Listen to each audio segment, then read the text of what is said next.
Hello, everybody. This is Kenny Evans and David Berry, and welcome to It's What You Keep. This is a podcast dedicated to helping you learn how to keep more of the money you earn so you can turn your income into lasting wealth.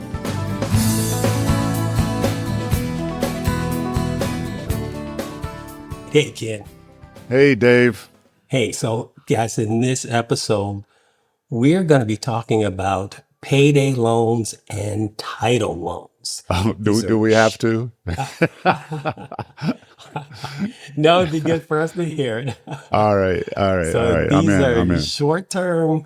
short-term ways of getting quick money. So Ken, can you describe what a payday loan is? Sure thing. So a payday loan is a short, well, hopefully a small, but also a short-term loan that a lender will extend to a borrower with the idea that they're going to pay back the loan on their payday. So the basic model is based on, everybody gets paid every 2 weeks or every other week or, twice a month or whatever. These payday loans are set up to say, hey, I just need a few bucks to pay this bill on time or to get out of this hole, and I'll pay you back on my payday. Right. It's similar. It's not dissimilar to getting an advance on your paycheck. I know that some employers will make that an available feature, if you will, or benefit to if you need some money, quick term, to actually borrow off your own expected paycheck. Right. But that can be an uncomfortable conversation. It can not be available at your job. This is a third party who says, okay, we see your paycheck, we see your deposits into your bank account every month. And so we're going to loan you this little bit of money so that you can pay whatever. And then when you get paid, you come back in here and you pay us back. That's the basic idea. So basically they look at your paycheck and say, because you have a paycheck, we can lend you this money. Exactly. We have proof, and they usually look for a couple months worth of, they'll ask for a couple months bank statements because they want to see the money actually going into your account on a biweekly or twice monthly basis or whatever.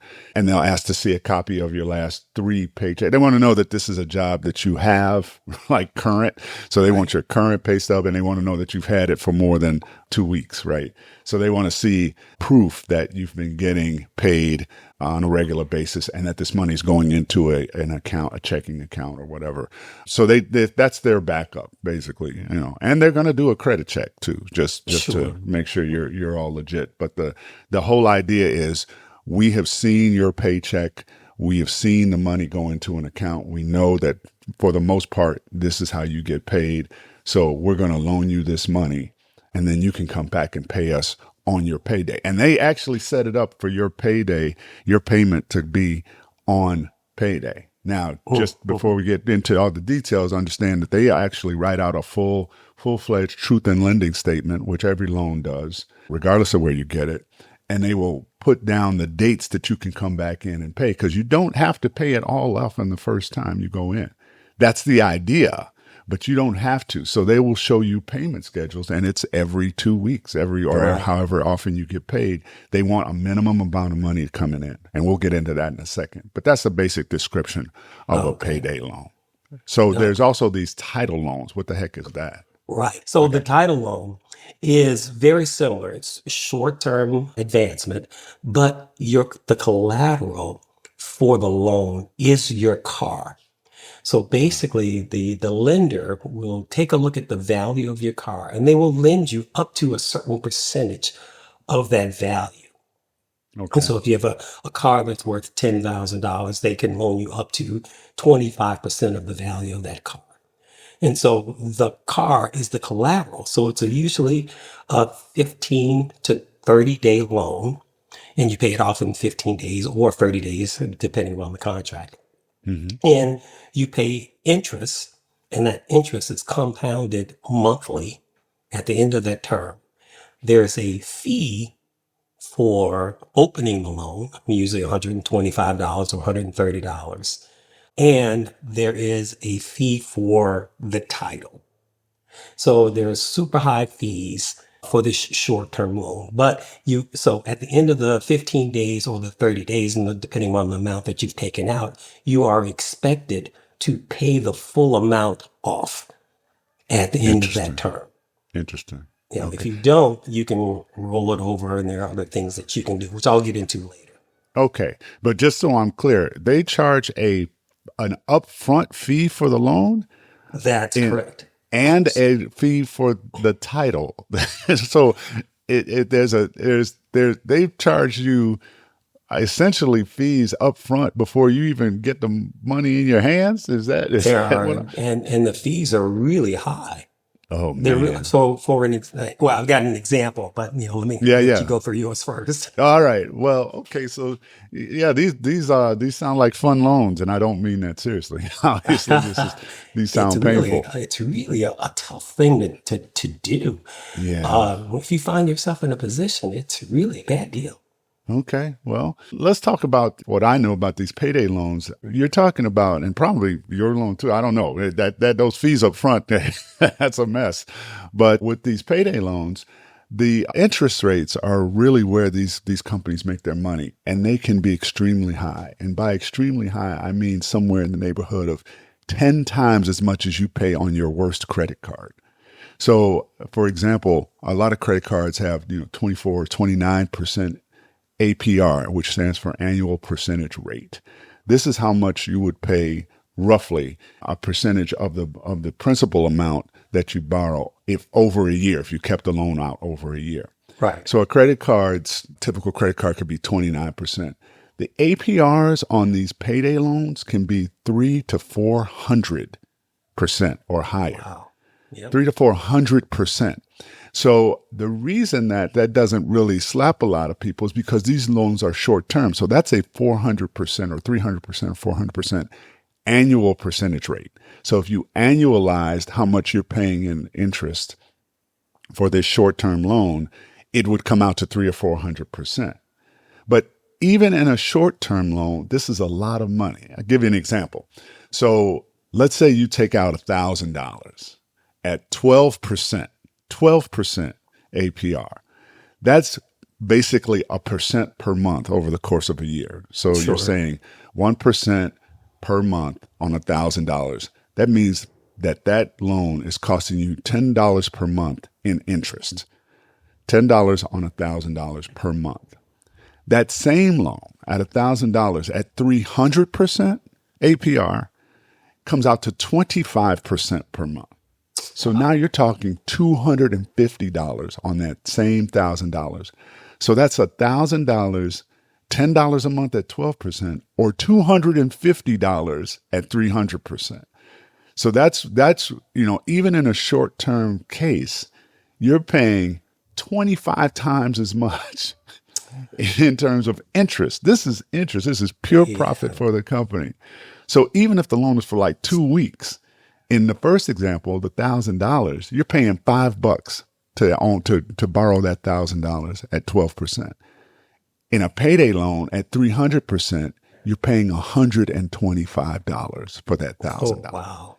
Yeah. So go ahead. I'm sorry. What's your question? No, I was saying, I'm just marveling at the amount that you pay. And, and Oh, my people goodness. sometimes they feel that desperate that they'll go and they'll borrow, let's call it $1,000 and pay $125 for that money Right. to have it for 2 weeks. And the reality is, if you're borrowing money like that, you probably aren't going to have the full thousand or $1,125 at the end of that 2 weeks. So the way that these loans are set up, they allow you to come back and just pay the interest and Right. keep rolling the loan forward. Before you know it, you've spent way more in interest than the original loan. So you have in this case, $1,000 loan. You're paying $125 every 2 weeks to keep that $1,000 out. It takes you 8 weeks or eight periods to pay $1,000 in interest fees. So the interest rates on these things are madness. They are just super high and end up costing you a lot of money in the long run.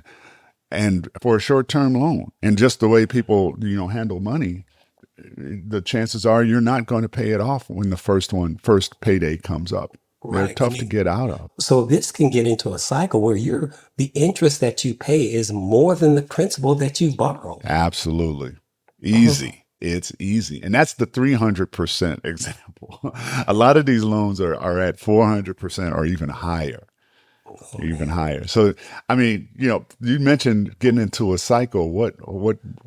Can you explain more about that? So let me tell you. So with title loans, Hmm. so and you gave an example of the payday loan. So an example of a title loan, they have an interest rate plus they have a finance charge and Wow. a title charge because you're putting up your car as collateral. Right. They want to make sure that you actually own your car. Yeah, because they don't want to have to, fight someone else if they repossess the car. Because if you don't Right. pay off the loan, they can repossess the car. So they want to make sure that you own the car outright.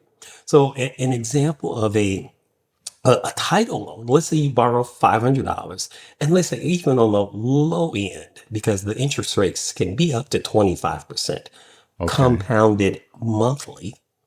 Wow. So let's say you have an interest rate of 10%. Hmm. So the finance charge can be up to $150. So Wait, even on a though you're only $500 loan? on a $500 loan, exactly. So right off the bat, you're paying $500. And at the end of the loan, you pay 10% of that, which is only $5. And then there's a title fee, So which is about just to make sure, right $33. off the bat, you're paying 150, not 500. You're paying 150. Absolutely. Yeah, Okay, you're okay, paying okay. $150 for the $500 loan. Yes. Wow, Exactly. wow. So right off the bat. So at the end of that 30-day period, you owe $688 to borrow this $500. Now, let's say at the end of the third 30-day period, you don't have the $688. Hmm. They will allow you to pay another $150 to extend it for another 30 days. Oh So you my. can extend it for another 30 days if you don't have the money. So now you pay another $150, but the principal amount is still the same and the interest still begins to accrue. So now you have another $150 and then more interest. And then at the end of that 30 days, that will allow you to roll it over again. And so you pay more fees, more interest, more fees, more interest. So the fee they charge you in order to roll it over, they're not asking you for the interest. They're just charging you this $150 fee. That's right. That is how you roll and so your principal still some remains the same. And now they've added more interest. So they're charging interest on that interest.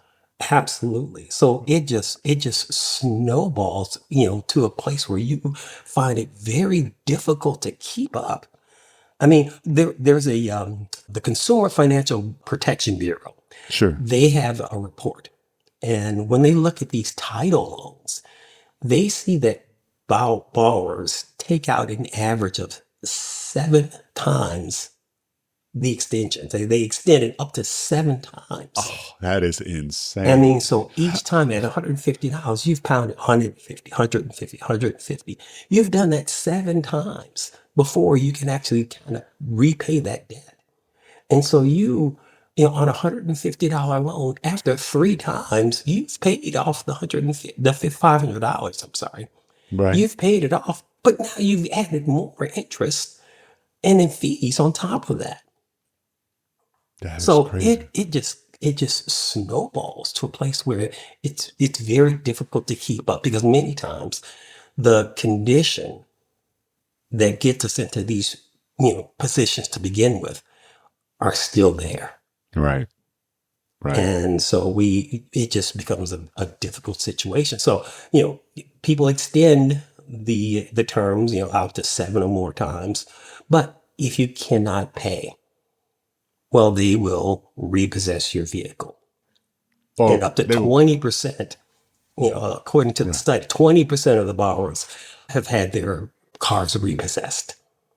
So 20%. so the company itself do they they physically take your title too. Is that true? Or do they? Yes, what they do is, so you have to, they physically, they own the car. They can repossess the car. You sign the documentation that says, if I don't repay this loan, then you can have the car. Now, what they'll do is some lenders will install a GPS on your, because they want to make sure that they can get the car. Because when you have the loan, you keep your car, you use your car. Okay. But if in the event that there's a default, they want to be able to find the car. So sometimes they will install a GPS tracker on your car so they know exactly where it is. Sometimes they will install a kill switch to prevent you from starting the car so they know exactly where it is. Back up, Dave. So you're telling me that in addition to these crazy fees, they physically install equipment on your car Some will, yes. to Some will track allow you it, to do that. and even shut it off if you default, so that they can come and make it easier for them to come and get it. Exactly. Exactly. So now, if if you start to look at these fees and the interest rates that are going high and higher and higher, and the balance that you owe, and you decided that you just cannot do this, then they will take your car. Now you're without a vehicle. And in some states, the lender will take the car, and that's their collateral. They will sell the car to get their money back. Now, the original intent was to only borrow up to 25% of the value of the car. So sometimes they can sell the car for more than what they're owed. And in some Wow. states, they are allowed to keep that money. You get nothing. So they've only given you 25% of the value as your loan. You default, they take the car, they sell it for half of what it's worth with 50%. So there's a 25% delta difference between what they loaned you. And I mean, in other words, they've doubled. Oh my goodness. Oh, They've doubled absolutely. it. Because the And then in original some states loan, let them keep that money. that's exactly right. That's right. So you're out. Now, I guess, some states allow them to keep the money, but some states will say, okay, well, you've recouped what you're owed. Now the balance you have to give back to Give back to the yeah, okay.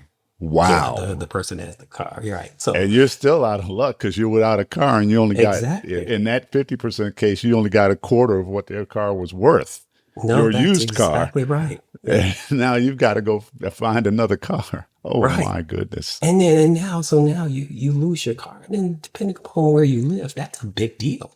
Yeah, I mean, if you live in a city certainly. where there's public transportation, so you can get around, but if you're out in, the suburbs, it's very difficult to.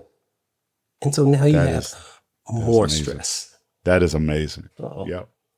Wow, that's very interesting. I have to admit, I wasn't hip on the auto on the title loans. Fortunately, never had an experience with that, and now I'm really glad I never right. did. But that's amazing. Thanks for that, Dave. So all of these things, they're going to impact your credit and your financial health. So as we've discussed in previous episodes, anytime someone is considering giving you a loan, they're going to pull your credit report.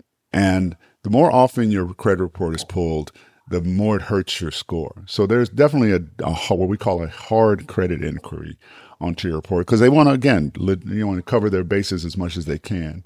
And then as far as how the loan can impact, a lot of lenders, especially these payday loan lenders, I don't know about the auto title loans, but they're not obligated to report on-time payments. The law says that they need to report late payments. So some lenders don't even bother reporting on-time payments, but they will report defaults. So if you're paying this loan on time, great for you, but it's not helping your credit report necessarily. And then the minute you miss a payment, that gets reported. So that's going to drag your credit score down. And then even without the credit rating consideration, even without credit considering that, both of these scenarios that we've talked about eat away and money that could otherwise be spent to pay your bills. Oh, yeah, You are absolutely. Yeah. handing handing cash over to these lenders that should be going to, your light bill Right. or your car note or whatever. Well, you don't have a car note in the title version, right? Because you paid it off. But yeah, so there's a definite impact on your credit and your financial health with these loans that is more, in my opinion, just more devastating than any of the other, any credit card or whatever bank loan. These loans are extremely damaging. So I mean Absolutely. that No, that's you're it. I right, mean because there's that's just just a lot of cash yeah, going out the window and a lot of ways to prevent a lot of these things. So a lot of these situations that force us into these options is hmm the lack of cash. And here we are into a situation where we're throwing away cash, right, where we could right. have been saving this cash to prevent, this option as being possible for us. So Dave, it sounds like they've got a certain demographic in mind. I hate to say it, but I mean, you're probably not on in Martha's Vineyard with these payday home stores or whatever. Is there any information or data on these are stores or shops? I'm assuming not just somebody on the Yeah, corner. no, you're right. So these companies are in the business to make money. Right. And the types of loans that they have are targeted toward those people who will need this type of cash because of these situations that they find themselves in. So studies have been done to find out most of these payday loan and title loans are in communities that are very poor, minority locations, single hmm mothers, and lower income. And so these are the types of the demographics where they feel that they can make the most bang for their buck. And so they feel that those environments are where people will most likely need this type of money. So they put them in these communities, and they call them, this is a new term for me, alternative financial service providers, Oh wow. AFSPs. Wait a So minute. they target locations where the banks in those communities Yeah. are either not there, or they find it difficult to get loans from those banks. Okay. And so if they say, okay, well, you're not going to get a loan from this bank, so let me throw up a payday loan store here. Let me throw up a title loan store here because this is an alternative for you. You can't get it from the bank. Come to us. That And is so they target incredible. these areas that are low income, single moms, minorities. But Wow. the, it's not illegal. At It's least not not, it illegal. has not. Okay, It's gotcha. not illegal to do Wow. that. I mean, they say, okay, well, if it didn't work, they wouldn't do it. And Oh, so well, you're right. You're right. I I mean, I that's do absolutely feel true. for the person that finds himself in this situation. It's a bad deal. I mean, I I can imagine a certain set of scenarios where, yeah, it can happen. right. But if you find yourself in this routine where it happens and happens and happens, something's got to change. Yeah. This is where, all of the things we talked about in our previous episodes about getting your finances together. You don't want to find yourself at the mercy of one of these alternatives because Oh, they do absolutely not not. sound helpful at all. They sound like they're more damaging than anything. But as you mentioned, it's not against the law. So, and it provides an emergency option, but unfortunately, but a lot of folks don't treat it as the emergency it is and don't, eliminate it in the format or, in the way that they should. No, you're right. It And becomes a it's mode of super. operation. Yeah, and that is an expensive mode of operation. So, Dave, that's a very interesting topic. I tell you, it's a little disheartening to know that they can exist, but what's cool is that we know of ways to avoid this. So, I think what we can do is on the next episode, why don't we talk about some alternatives to payday and title loans for folks so that you have some other options. May not be the best options, but man, they got That's to, right. Yeah, we got to we be should better do than that this. because, and actually, prevention is the best option. Absolutely. But Absolutely. there Yes. are certain circumstances where things can happen. but Yeah. there can be alternatives. All right. Well, Dave, I think that'll do it for this episode. Thanks everybody for listening. As usual, you can visit our website at www.keepitpodcast.com. That's www.keepitpodcast, all one word, .com. There you can find resources about handling your financial situations and your overall finances better, as well as links to other resources and copies of our podcast. As just a note, this is part of our ongoing series about loan and credit, and we'll have one more episode next time. So with that, we're going to wrap it up. Dave, thank you for spending the time and doing the research on those title loans, man. You have enlightened me on the path I never want to go down. Yeah, thank you, Ken. Yeah, you as well. All right. Well, everyone, we'll talk to you next time. See you soon. All right, bye now.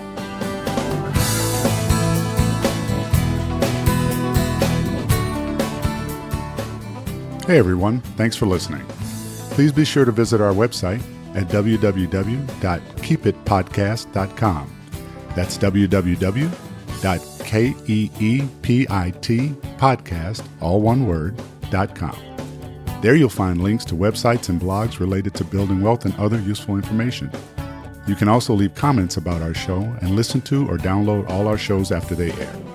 Also, as a reminder, this show is for informational and entertainment purposes only and should not be used as financial advice, as we do not know your specific circumstances and are not your fiduciaries. Please consult with your personal financial advisor before making any investments or financial decisions. Thanks again, and we'll see you next time. In the meantime, remember, it's not what you make, it's what you keep.